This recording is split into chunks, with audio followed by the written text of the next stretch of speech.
I came home early from work on a Tuesday afternoon in March and found my wife in the bed we shared, with another man. Not a stranger. That almost would have been easier. It was Jonathan Reeves.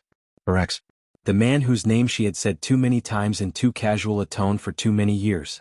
The man she had described as ancient history, while keeping his number saved in her phone under a contact name I was never meant to question. The man who had, apparently, never fully left. Not emotionally, not in the quiet spaces of my marriage where I should have been the only person standing. My name is Henry Marcus Cole. I am 41 years old, and before I tell you what I did next, I need you to understand who I am, because the way I responded to what I found in that bedroom is not the way most men respond, and the reason for that goes back further than this marriage, further than Nancy, all the way back to a two-bedroom house in Akron, Ohio, that was always slightly too cold in winter. My mother worked double shifts at a hospital laundry. My father left before my 7th birthday and never looked back. I did not grow up loud or reactive. I grew up watching a woman who had every reason to collapse choose, every single morning, to hold herself together instead. She told me once, and I carried it into every difficult moment of my adult life. Henry, tears don't fix anything, baby. Strategy does. At 18 I enlisted in the United States Army. I served 2 tours in Afghanistan with the 82nd Airborne Division. I came home with a Purple Heart, a knee requiring 3 surgeries, and a monthly VA disability payment I kept in a private account that no one knew about. Not even Nancy. Remember that detail. I stood in my own foyer that Tuesday and I heard them. And then I did something that would define everything that followed. I took out my phone. I opened the recording app. I pressed record. I walked back outside. I sat in my car. And I made 3 phone calls that would permanently alter the next 12 months of 5 people's lives. I did not go upstairs. I did not say her name. I did not break a single thing. I simply began to build. Patricia Wu's office was on the 14th floor of a building in downtown Columbus. I had saved her number 8 months earlier under the name Dentist in my phone, a habit from my military days. Save what you might need. Label it plainly. I had never called it, but I had always known I might. She came out of her meeting in 4 minutes when her assistant told her it was urgent. She sat across from me, looked at the stillness of me, the composed hands, the eyes that were red only at the edges, and she said quietly, "What happened?" I placed my phone on her desk and pressed play on the recording. She listened for 40 seconds. She turned it off herself. She looked up at me and said, "How long have you been preparing for this?" I said, "Since the first time her phone was face down on the table." I reached into my jacket pocket and placed a folded envelope on her desk. Inside was a 7-page summary I had been building and updating for 8 months. Dates, amounts, account numbers, withdrawal patterns. Nancy had been pulling money from our joint savings in round numbers on days I was traveling for work. $14,260 over 14 months. I had documented every single withdrawal to the day. Patricia stared at the envelope. Then she looked up at me and said, "Mr. Cole, what exactly do you want?" I said, "I want it done right. I want it clean. And I want it to be the last conversation I ever have about this woman." She reached for her legal pad. What she did not know yet, what I had not told her, was that 18 months into the marriage, I had already visited my friend Desmond, an estate attorney, and quietly restructured every significant asset I owned into a revocable living trust under my sole name. My investment accounts, my property interests, all of it, built into a fortress, quietly, without drama, without Nancy ever suspecting. I had not been planning to use it. I had simply been prepared. Because the difference between surviving and not surviving is whether you prepared before the moment arrived. I learned that in Kandahar. I applied it in Columbus. By 6 p.m. that evening, for things had already happened that Nancy did not know about. The car, leased solely in my name, had been picked up from the driveway by a flatbed from the dealership at 4 p.m. A locksmith had rekeyed all 3 locks on the house by 5:15 p.m.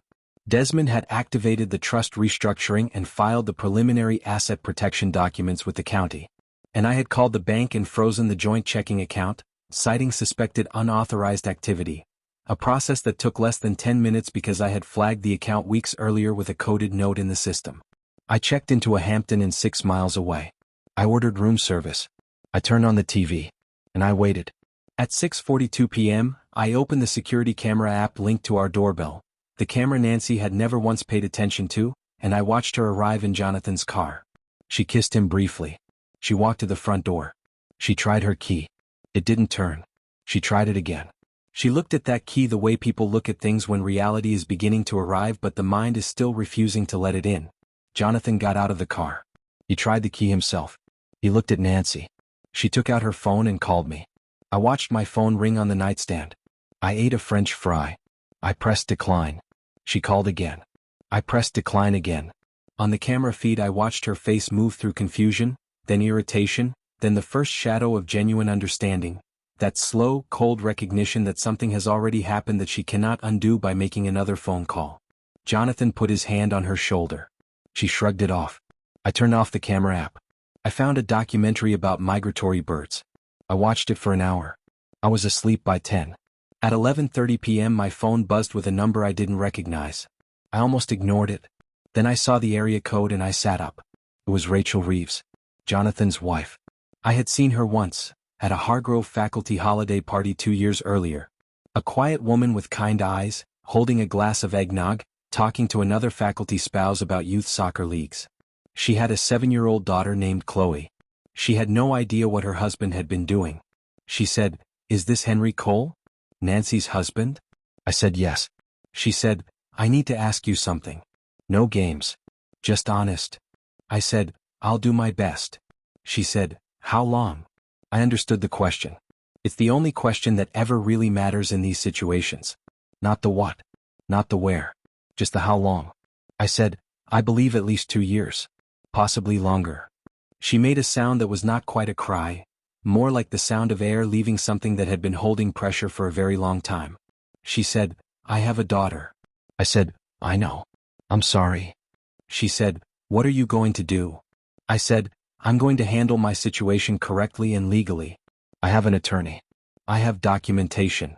She was quiet for a moment. Then she said, "Would you be willing to share some of that with me? For my attorney?" I thought for exactly 2 seconds. I said, "Give me your email address." She did. I said, "Give me until morning." I hung up. I opened my laptop. I began organizing files. I worked until 2 a.m. and then I hovered over the send button for a long moment. Not because I was unsure, but because I understood that clicking it would begin something for Rachel that could not be unbegun. Something painful and necessary and completely deserved. I clicked send. Then I blocked Jonathan's number, turned off the light, and went back to sleep. Carl Benton was a former Franklin County Sheriff's deputy, stocky, methodical, and exceptionally good at finding things that people had gone to great lengths to hide. I had hired him 8 months earlier through a contact at my firm. I had given him one instruction: document everything and do it legally. What Carl had built over those 8 months was a record so thorough it almost made Patricia Wu laugh when she first reviewed it, not out of amusement, but out of the particular satisfaction of an attorney who knows she is holding an unlosable hand. Carl had dates, timestamps, photographs taken from public sidewalks, phone records obtained through proper legal channels showing a pattern of communication between Jonathan and Nancy that went far beyond professional contact. He had Jonathan's car parked outside my house on 11 separate occasions when I was confirmed to be at work. But Carl had also found something beyond the affair. Jonathan had been using his faculty position to advocate informally for students connected to his department, contacting Nancy in her advisory role to influence course petition outcomes. It created at minimum the appearance of a conflict of interest, and at most a direct violation of Hargrove University's faculty ethics policy and Title IX provisions. I did not write an emotional email. I did not use dramatic language. I organized Carl's full report alongside the relevant Hargrove policy sections I had researched and bookmarked 3 months earlier, and I sent everything to the university's Office of Academic Integrity and the Title IX coordinator at 7:04 a.m. on a Wednesday morning. Source: professional. Unanswerable. By the following Monday, Jonathan Reeves had been placed on administrative leave pending investigation. By the Wednesday after that, his office door had a notice on it. His name disappeared from the faculty page. His graduate students received a form email from the department chair. I found out through a public university notice. I saved it as a PDF. I added it to the binder. The Whitfields lived in a well-maintained brick colonial in Upper Arlington. Gerald kept the flower beds deliberate. The car in the driveway was freshly washed. The house communicated a very specific self-image, the image of people who had things under control. I called ahead. I told them I needed 20 minutes and they should both be home. Something in my tone told Gerald not to ask questions. When I arrived, Donna had put out coffee she didn't drink. Gerald sat at the kitchen table with his hands folded like he was running the meeting. He had never once in 4 years of my marriage to his daughter looked me fully in the eye. He had a handshake that was always a half-second too short. At Thanksgiving 2 years earlier he had made a toast naming every family member present and skipped me entirely. I had sat at that table, eaten my turkey, smiled when Nancy laughed, and poured Gerald a second glass of wine without being asked. I had stored it. All of it. Now I sat across from him and placed a manila folder on the table. I walked them through it page by page. Nancy's unauthorized withdrawals, $14,000, documented to the day. The civil suit for misappropriation of my VA disability payments, which carried federal weight. Carl Benton's investigative report, which included Jonathan's name on the third page, and Gerald's face went the color of old concrete when he saw it.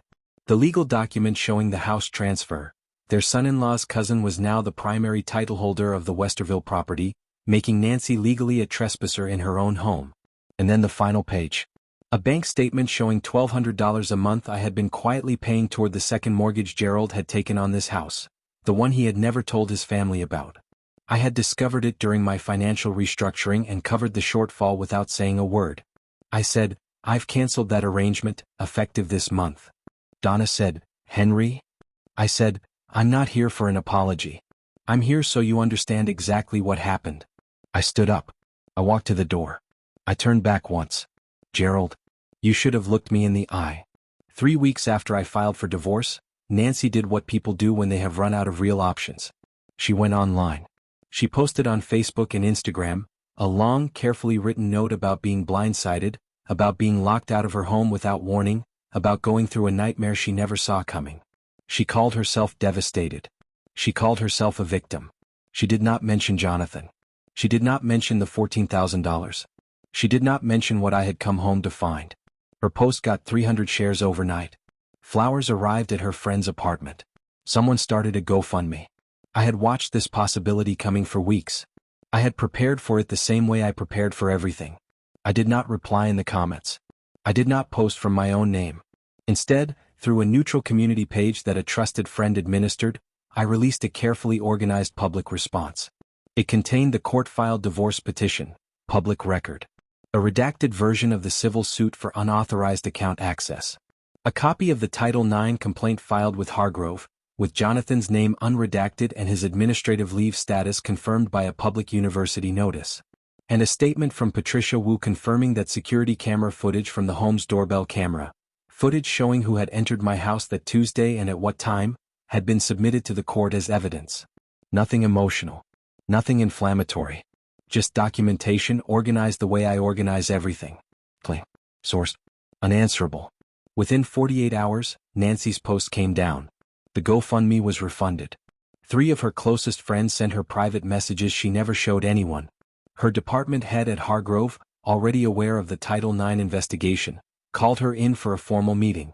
Her social circle did not disappear dramatically. It simply withdrew, the quiet way people withdraw when they realize they've been given incomplete information and no longer want to be associated with the gap. I found out through Patrice, Nancy's sister, who had become an unexpected and quiet ally throughout all of this. She never asked me to protect her parents. She simply kept me informed. Jonathan lost his tenure first, then his pension, then his marriage, then his office. It took 47 days from the date I sent that email to the university. The Title IX investigation concluded after 31 days.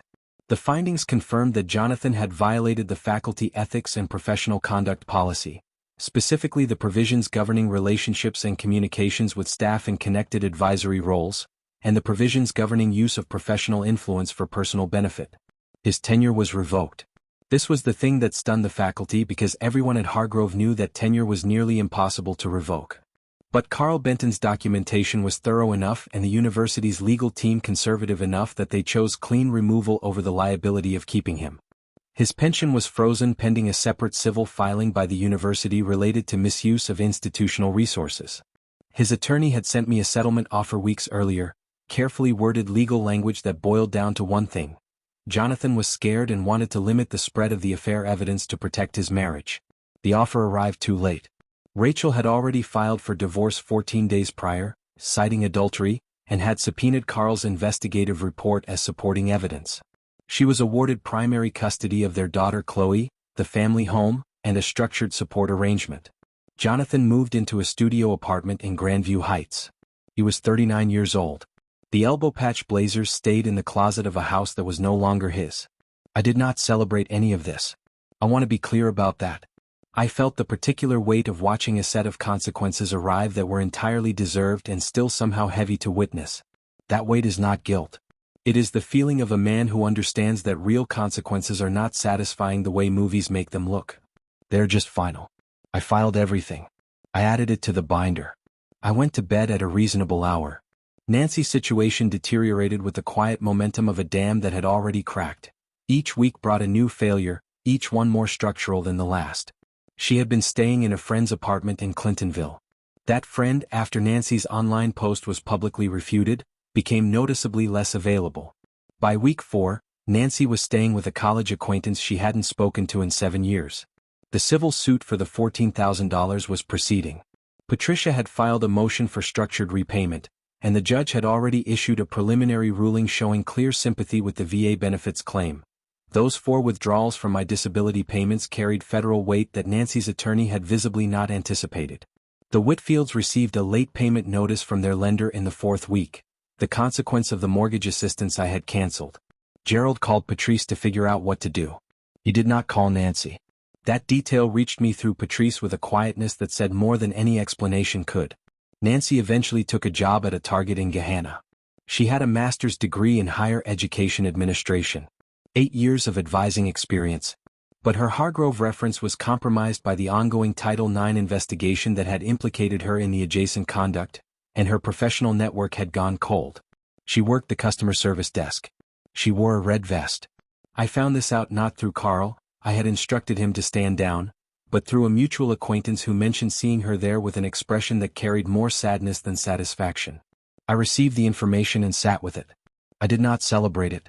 I felt the particular heaviness of watching something you once loved become something you no longer recognize. That feeling is not grief exactly. It is the final stage of understanding, the moment when the last version of a person you were holding on to is replaced permanently by the version that is actually true. I let go of it. I moved forward. Patrice set up the meeting. A Panera Bread in Westerville, Thursday afternoon. I arrived first, chose a table against the wall with a clear sight line to the entrance. A habit so old I no longer noticed I was doing it. Nancy arrived 7 minutes late. She looked diminished in a way that had nothing to do with clothes or appearance. Something structural had shifted in her. The particular confidence she had always carried when walking into a room, that quiet assumption that the space would accommodate her, was simply gone. She sat down. She didn't order anything. She said, "Why didn't you just come upstairs? Why didn't you confront me like a normal person?" I looked at her for a moment. I said, "Because I loved you." She blinked. I said, "If I had walked up those stairs, I would have said things I couldn't take back. I would have broken something that no court filing could repair. And then you would have had that, a screaming husband, a scene, something to point to. Something to use." I paused. "I didn't give you a weapon." She said, "You destroyed my life." I said very quietly, "You made choices. I made mine." She said, "I didn't think you knew." I said, "I know. That was the other reason." She looked at the table for a long time. Then she looked up and her eyes had gone wet. She said, "I'm sorry, Henry." I looked at her. I said, "I know you are." I stood up. I put on my jacket. I said, "Take care of yourself, Nancy. That's not me being cold. I mean it literally. No one else is going to do it for you now." I walked to my car. I put both hands on the steering wheel. I breathed, slowly, deliberately, the way the army taught me to breathe when everything around you is on fire and you still have to move correctly. That night I found a voicemail from Gerald Whitfield. His voice was rough and unsteady. He said, "Henry, I just want to say," a long pause, "I should have looked you in the eye." The message ended. I listened to it twice. I saved it. I said nothing. The divorce proceeding concluded 6 months after filing. Faster than average because my documentation was so complete there was very little for the opposing side to contest without directly contradicting court-submitted evidence. The court upheld my trust structure entirely. The assets within it were recognized as separate property, not subject to division. The remaining joint marital assets were split, and given the documented financial misconduct, I received the larger portion. The civil judgment for the unauthorized withdrawals was granted in full, with interest added by the judge. The VA disability restitution was addressed in a separate finding. Given the federal nature of those funds, Nancy was ordered to make monthly payments over a 5-year period. Patricia had structured the filing so that any missed payment would automatically trigger a wage garnishment order. The restraining order was granted based on the audio recording and the doorbell camera footage. Nancy's attorney had tried twice to contest the trust on the grounds that I had created it in anticipation of divorce, which would have recharacterized those assets as marital property. Patricia had anticipated that argument 8 months before the trial and had documented the legitimate financial planning purpose behind the trust's original creation, with a paper trail predating any specific evidence of marital breakdown. The argument failed completely. I sat at the plaintiff's table through all of it the same way I had sat through everything, still, composed, prepared. Navy suit. Bottle of water. 3 notes taken during the entire proceeding. After the final ruling, Patricia shook my hand in the courthouse hallway and said, "19 years I've been doing this. I've never had a client come in more prepared." I said, "I had a good teacher." She said, "Who?" I said, "The Army. And a hard life." On the way to my car, Nancy's attorney stopped me. She looked uncomfortable. She said, "Off the record, my client asked me to tell you something." I waited. She said she hopes you find someone who deserves you. I nodded once. I turned and kept walking. 1 year after March 14th, I was living in a 3-bedroom house in Dublin, Ohio, purchased in my name through my trust, with a cash down payment that required no cosigner and no explanation. Small yard. A grill I used on Sunday afternoons. A neighbor named Earl, a Vietnam veteran who came over sometimes, and we would watch football and not say very much, which suited both of us perfectly. My knee still ached in cold weather. I still made coffee at 6:15 a.m. I still organize things into binders with tabs. Some things don't change. Most things, if you are intentional, do. I had used the court-ordered restitution payments, which arrived via wage garnishment from Nancy's retail paycheck on the 1st of every month, to seed a nonprofit I named Anchor Foundation. Its mission was financial literacy and housing assistance for returning veterans. Men and women who came home from service and found themselves navigating civilian systems no one had prepared them for. I ran it part-time on Saturday mornings in a community center in Columbus. I sat across from young veterans and helped them read their benefit statements, understand their legal rights, and build financial structures that no one could take from them. I never told them why I started it. They didn't need to know. One Saturday morning, a young former Marine, 24 years old, fresh out of a marriage that had stripped her of most of her savings, asked me, "How do you stay this calm? How do you not just be angry all the time?" I thought about it. I said, I was angry. Still am sometimes. But I made a decision early on that my anger was a resource, not a reaction. You can spend it on the fire, or you can use it to build something that outlasts the fire. She said, "Did it work?" I said, "I'm here, aren't I?" I drove home. I grilled on the back patio. I watched the sun go down over my yard, my house, my quiet. I was not bitter. I was not triumphant. I was not broken, and I was not performing strength. I was simply free. And that, I came to understand, is the only form of justice that actually costs the other person something real. Not your anger, not your volume, not your collapse. Your freedom. Your peace.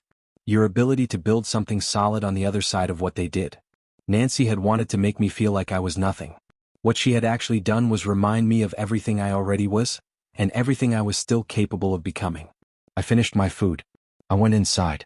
I turned off the lights. I slept without dreaming.